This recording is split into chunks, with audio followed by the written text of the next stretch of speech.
शिंदे भाऊंचं काम म्हणलं ते टीव्ही चॅनलमध्ये काम करतं हे मला माहीतच नव्हतं आणि ते मागाशी बोलत होते टिकल्या तर टिकल्या नाही तर हुकल्या नाही टिकल्या तर टिकल्या नाही तर हुकल्या. सगळ्या बायकांना तुम्ही सांगितलं ना तेव्हा अक्कल येईल त्यांना, त्याशिवाय सुधारणार नाही. लाव्या जागा नाही मी मग ते दोन्ही खून दारातल्या फरच्या उपटून द्या बाजूला फेकून आणि तिला दोन दोन भी लावा द्या त्याला दोरी बांधून. गुरं गेली ना आता, शेणखत कुठून आणायचं? गावातली 1000 गुरं होता तर 10 राहिल्यात. मग असल्या शिक्षणाला काय आग लावायची होय? मी तर शाळा नाही मला शिकता आली पण निसर्गाची शाळा बाकी मी पूर्ण शिकली. माझी आई म्हणती 50 माळ्याची बिल्डिंग म्हणजे एकमेकाच्या ओरावर बसलेली 50 माणसं आहेत. ते बाई नाजून लोणी का नाही.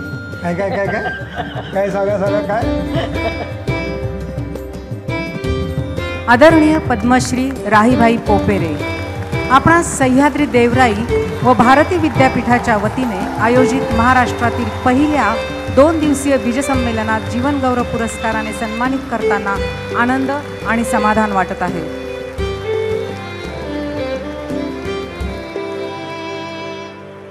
आणि ह्या कामाला जोडून खरोखर सर माझी सुद्धा तुमच्या कामाला खूप मोठी मदत होईल.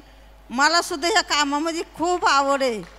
मी पैसा म्हणून नाही काम केलं, फायदा म्हणून नाही केले, पण एक समाजसेवा म्हणून केली आणि ती समाजसेवा आज मला ह्या शिंदे भाऊंमध्ये दिसली. शिंदे भाऊंचं काम म्हणलं कारण ते आता मग रूममध्ये बसले मला बोलत होते कारण मी कधी टी व्ही पाहतच नाही तेव्हा ते टी व्ही चॅनलमध्ये काम करतं हे मला माहीतच नव्हतं आणि ते मागाशी बोलत होते. आता जे कुंकू लावतो तुम्ही कुठलं कुंकू वापरता? आम्ही आहे गे आता कुठं जात मॅन लावतोय अजून तुम्ही? हा हा हा मॅन लावून त्याचा कुंकू लावता? पण आज माझी बॅगच गेली घरी मी रस्त्यानंच म्हणले कुकाची डबी बिबी सगळं घरीच राहिले. पण आता बायका कुंकूच लावत नाहीत. मग आता नाही लावती पण माझा कुंकूच आहे फार काय मी कधीच नाही टिकलेला आहे. काही सुतक पडलं ना मग आमच्या इकडे ग्रामीण भागामध्ये कुंकू नाही लावते सुताक पडले तेवढं 11 दिवस 12 दिवस. हा मग 10 दिवस पण ती 10 दिवस मला टिकली नाही सहन होत कपाळाला. त्यामुळे आता बायका नवरे खरे राहिले नाही त्यामुळे केमिकलचे नवरे आले सगळे. हे तर कुंकूच खरं नाही तर काय करणार ते केमिकल सगळं टाकलेलं. टिकल्या तर टिकल्या नाही तर हुकल्या नाही टिकल्या तर टिकल्या नाही तर हुकल्या. मला आता माझ्या आयुष्यात लक्षात हे आलं की मी शिकलो माझ्या आईला जेवढं ज्ञान होतं तेवढं मला नाही, आमच्या वडिलांना जेवढं ज्ञान होतं तेवढं मला नाही. आणि आता मी म्हातारी माणसांच्या बऱ्याच वेळेला हे मुलाखती घेतो आहे सहज, तर असं लक्षात आलं की आपल्याकडे फक्त डिग्र्याच आहेत, अक्कल नाही आहे. आणि आपण खोटे बनलोय, दाखवायला सुरुवात केली. सगळं आम्ही बघा किती मोठे असं दाखवण्यात. कोण पद दाखवतोय, कोण माझ्याकडचे पैसे दाखवतोय, कोण गाड्या दाखवतोय. आणि ज्या माणसाकडे सगळे ते काहीच दाखवत नाहीत. बरोबर. आता आमच्याकडं काहीच नाही सर, आम्ही आणि दाखवायसारखं नाहीच आहे. पण हे जे शिकले मी हे जे काम समाजासाठी एक समाजसेवाच म्हणून केली, पैसा म्हणून नाही, फायदा म्हणून नाही. कुठंतरी माझं नाव जाईल हे पण माझ्या डोक्यातही नव्हतं, मला माहीतही नव्हतं. पण एक स्वतःच्या घरापुरतं कुटुंबात केली, स्वतःच्या कुटुंबासाठी का हायब्रिड खाण्याचा, गावठी खाण्याचा मी माझ्या स्वतःच्या घरात अनुभव घेतला, स्वतःच्या शेतात घेतला आणि स्वतःपुरतं सुरू केलं. पण मग हे बचत गटांपासून जाता जाता हे खूप एक बाई संस्था भेटली, तिच्यापासून खूप मोठं झालं ते काम. आणि मी तर शाळा नाही मला शिकता आली पण निसर्गाची शाळा बाकी मी पूर्ण शिकली. आणि आज जे समाजाला मी सांगते ही सगळी निसर्गाची शाळा आहे आणि ही सगळी निसर्गाची देणगी आहे. मी पहिलं काम रोपापासून सुरू केलं. मला समाजात लहानपणापासून काम करायची अपेक्षा होती, पण असा प्रवास होता का मला माणसामध्ये जाता येत नव्हतं, माणसामध्ये बोलू नाही देत नव्हते. पण मग काही दिवसांनी माझ्या मोठ्या मुलांनी 10वीची शाळा सोडली तेव्हा मग मी काहीतरी करायला लागले. बचत गट तयार केले, बचत गटातून ऊस तोडून गेलो मी, डोक्यावर पाणी वाहून रोपं तयार करू लागले. आणि पाऊस पडला का बचत गटाला एक 2 रोपं देऊ लागले. हळदी कुकाचा कार्यक्रम घ्यायला लागले, त्याला पण माझ्याकडं पैसा नसायचा, काही वाण गेला मी एक रोपच वाण म्हणून देऊ लागले. आणि त्याच्यापासून त्या रोपांपासून हे काम गावठी खाण्याचा, हायब्रिड खाण्याचा एक अनुभव घेतला आणि स्वतःपुरतं सुरू केलं. हे आता सगळ्या जगात गेलं. पण आता मला रोज एक ठिकाणी कार्यक्रमाला बोलवतात, पण लोक काय करतात का स्वतःपुरतं चांगलं करतात. मग मला वाटतं सगळी शेती चांगली केली तर सगळ्यांना चांगलं खायला भेटेल ना.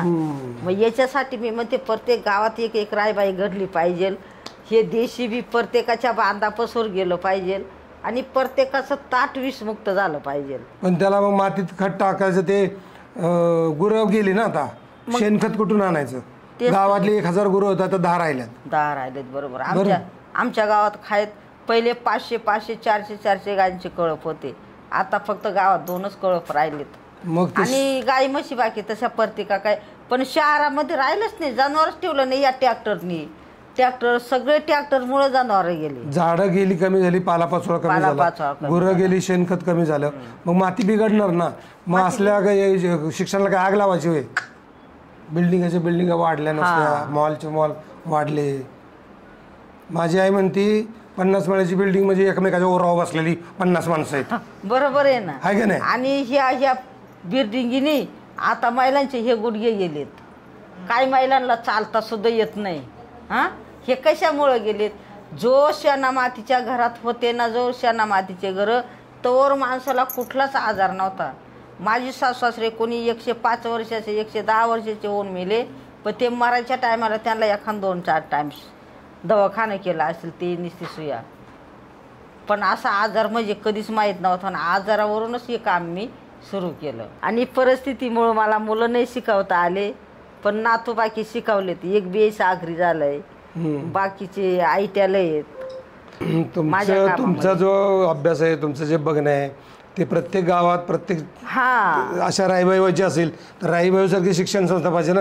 बियांची हे पुस्तक गणित आणि इंग्लिश आणि हेन तेन शिकून गाड्या पैसे कमवायचं शिक्षण आहे ना. हो.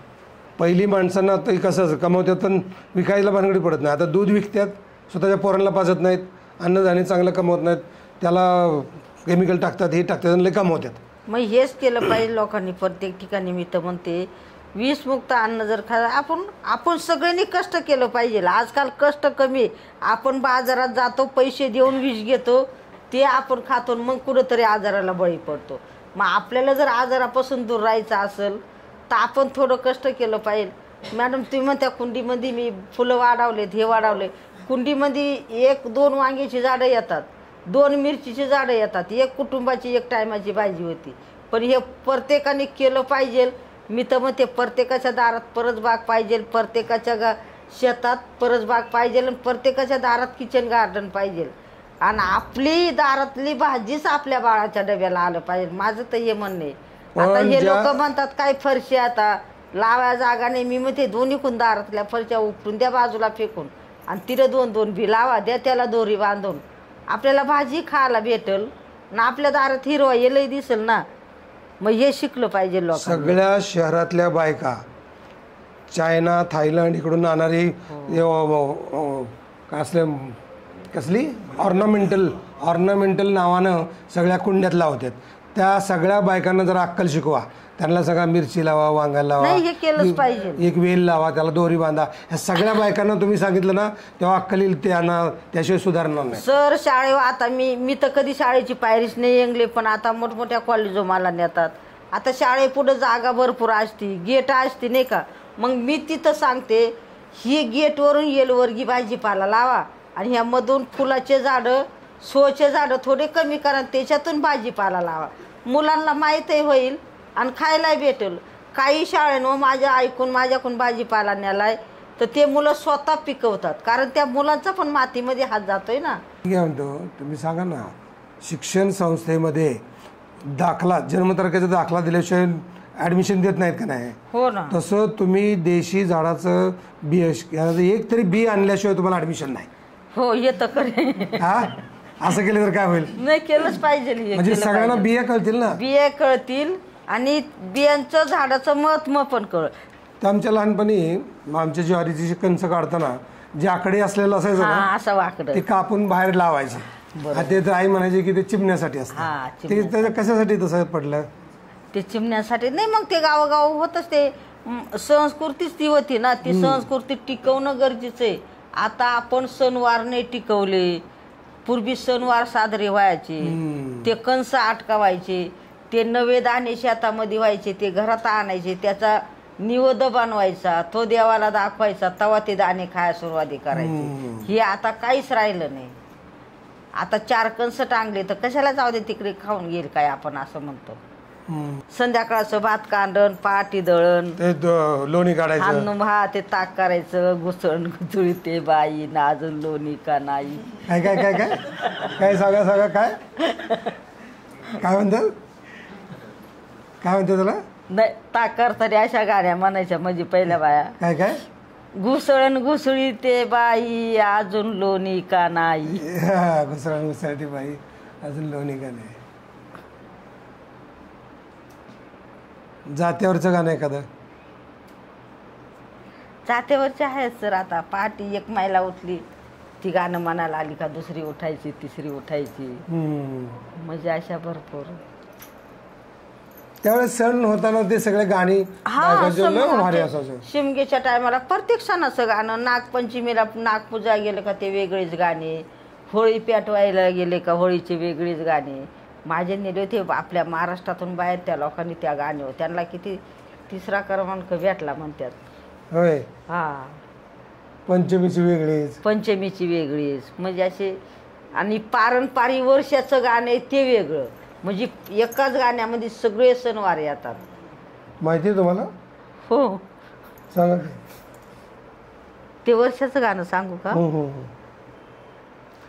आखाडी आली एकली, आखाडी आली एकली, नागपंचमी ना देखली ग जूज, नागपंचमी ना देखली ग जूज.